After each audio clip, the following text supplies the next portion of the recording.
Anggota kelompok delima ada beberapa. Yang kedua Karisma Chandra Yuliansyah. Yang ketiga Giva Putri Liandari.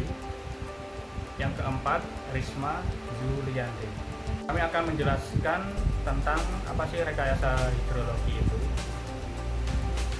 Pengertian dari hidrologi secara umum adalah cabang ilmu geografi yang mempelajari seputar pergerakan, distribusi, dan kualitas air yang ada di bumi, serta siklus hidrologi dan sumber daya air.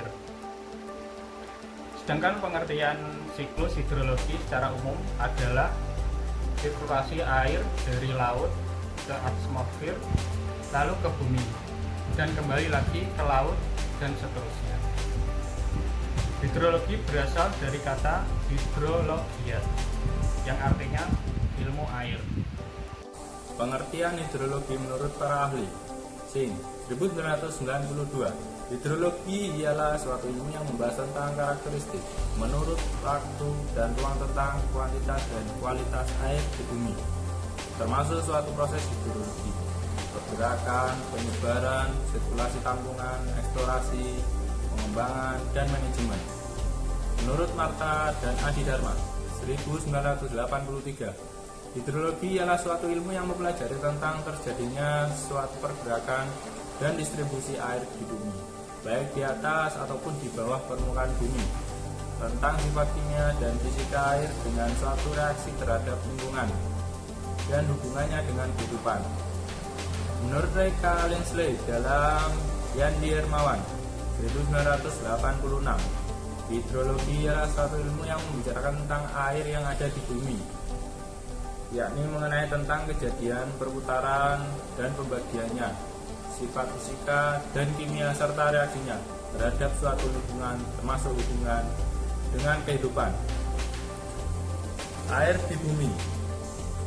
Persentase keterlambatan air 97,059% di laut, merupakan air laut atau asin. 2,145% berupa es atau salju atau glacier. 0,017% terdapat di danau dan sungai. 0,600% air tanah. 0,001% air di udara. Perkenalkan, nama saya Risma Juliani dari kelompok D5 akan mempresentasikan tentang siklus hidrologi. Siklus hidrologi merupakan suatu perputaran air dengan perubahan berbagai bentuk dan kembali pada bentuk awal. Hal ini menunjukkan bahwa volume di permukaan bumi sifatnya tuh tetap, meskipun tetap dengan perubahan iklim, cuaca yang mengakibatkan volume dalam bentuk tertentu berubah, tetapi secara keseluruhan itu tetap. Ada beberapa contoh seperti di sini ya. Kemudian proses siklus hidrologi ada beberapa banyak ya, ada 8. Yang pertama, evaporasi merupakan proses berubahnya air menjadi uap air disebabkan oleh energi matahari. Yang kedua, transpirasi merupakan berubahnya air yang berasal dari tumbuhan menjadi uap air, dipengaruhi oleh beberapa faktor. Yang pertama ada suhu, pergerakan angin, kelembapan udara, kelembapan tanah, dan jenis tumbuhan. Yang ketiga ada sublimasi, merupakan proses penguapan es tanpa mengalami pencairan terlebih dahulu. Biasanya terjadi pada puncak gunung yang tinggi dan kutub yang daerah-daerah dingin. Yang keempat, kondensasi merupakan sebuah proses penguapan air menjadi sebuah partikel kecil berisikan air. Contohnya seperti awan, kabut. Yang kelima, adveksi merupakan perpindahan awan dari suatu wilayah ke wilayah lainnya. Perpindahan ini dipengaruhi oleh tekanan udara dan arah angin. Yang keenam, preseptasi merupakan proses mencairnya uap air yang jatuh ke bumi, yang seperti hujan, hujan salju, hujan es, kabut, graupel. Nomor 7, runoff. Runoff merupakan pergerakan aliran air di atas permukaan tanah akibat hujan yang datang lebih cepat pada penyerapan yang dilakukan oleh tanah. Nomor 8, infiltrasi merupakan proses penyerapan air hujan ke dalam pori-pori tanah yang dipengaruhi oleh gaya gravitasi. Selanjutnya, siklus hidrologi adalah pemanasan air samudra oleh sinar matahari, merupakan kunci sukses. Siklus hidrologi tersebut dapat berjalan dengan kontinu. Ada contoh gambar seperti di sini. Perkenalkan, saya Giva Putri Liandari dari kelas D dengan NIM 201003222011232. Baik, saya akan melanjutkan menjelaskan mengenai siklus-siklus hidrologi. Seperti yang telah dijelaskan oleh Mbak Risma, mengenai siklus hidrologi, dapat kita tarik kesimpulan secara sederhana, siklus hidrologi adalah tahapan atau rangkaian yang dilalui oleh air dari bumi ke atmosfer dan kembali lagi ke bumi. Jadi, air yang ada di bumi menguap menjadi awan dan turun menjadi hujan. Nah, ini juga yang menyebabkan volume air di muka bumi relatif sama dari tahun ke tahun. Hal ini terjadi secara terus-menerus, mengikuti tahapan dalam siklusnya.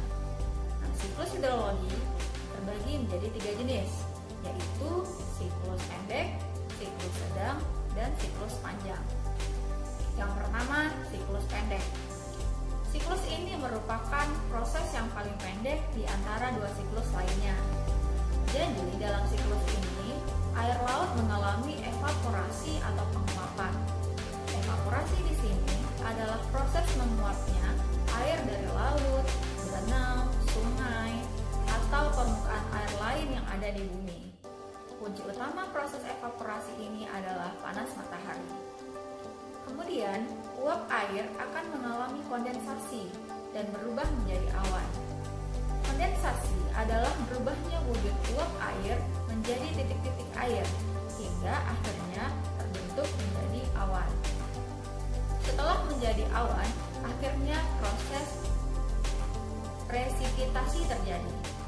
Nah, proses presipitasi ini dalam kehidupan sehari-hari kita sebut sebagai hujan yang jatuh ke permukaan laut atau lautan.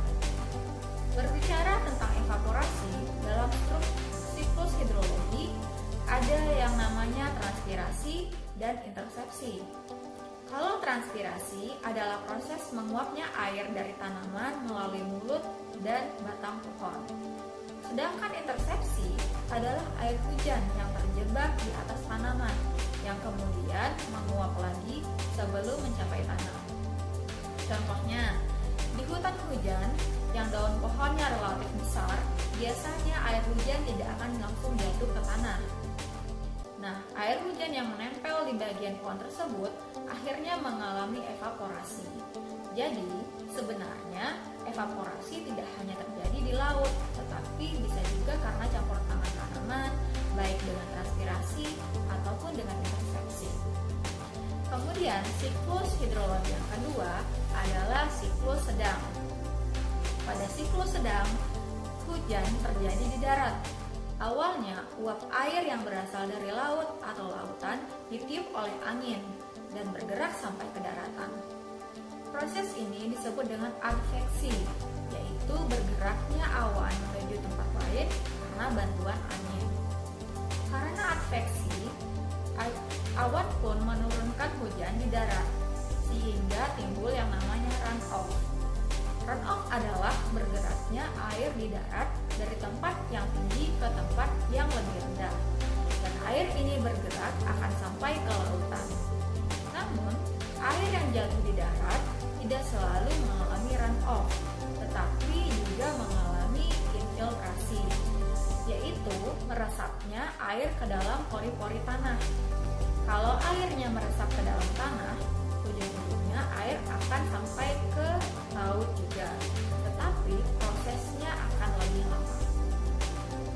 Dan siklus yang ketiga adalah siklus hidrologi panjang.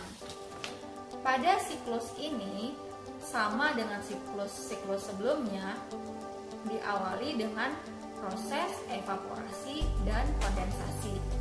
Tetapi hujan yang terjadi adalah hujan es. Ini karena awan yang di atmosfer bergerak ke tempat yang suhunya relatif lebih dingin atau kondisi udara di atmosfer saat itu sedang rendah. Nanti setelah musim semi, salju atau es akan mencair dan akan mengalir pada sungai es atau gletser. Setelah mencair, akhirnya akan kembali ke laut. Dalam siklus panjang ini terjadi yang namanya proses sublimasi, yaitu perubahan wujud padat menjadi gas. Dalam hal ini adalah es yang menguap kembali menjadi uap air. Jadi, uap air yang ada di atmosfer bukan hanya dari air saja, tetapi bisa juga dari air versi padatnya, yaitu es. Nah, itu dia bahasan mengenai siklus hidrologi yang terdiri dari 3 jenis. Kali ini akan melakukan pengunjungan ke lokasi lapangan, tepatnya Sungai Serang yang berada di perbatasan Kudus, Demak, Jawa Tengah. Oke, kita akan meninjau lokasi Sungai Serangnya. Kita lihat sendiri Sungai Serangnya yang ada di perbatasan Kudus, Demak.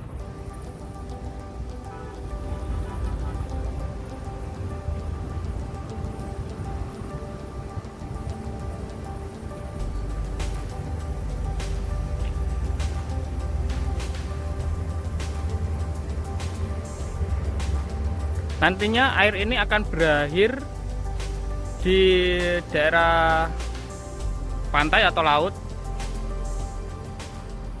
Oke, kita lihat sendiri gimana kondisi air di sini, gimana kondisi sungai di sini.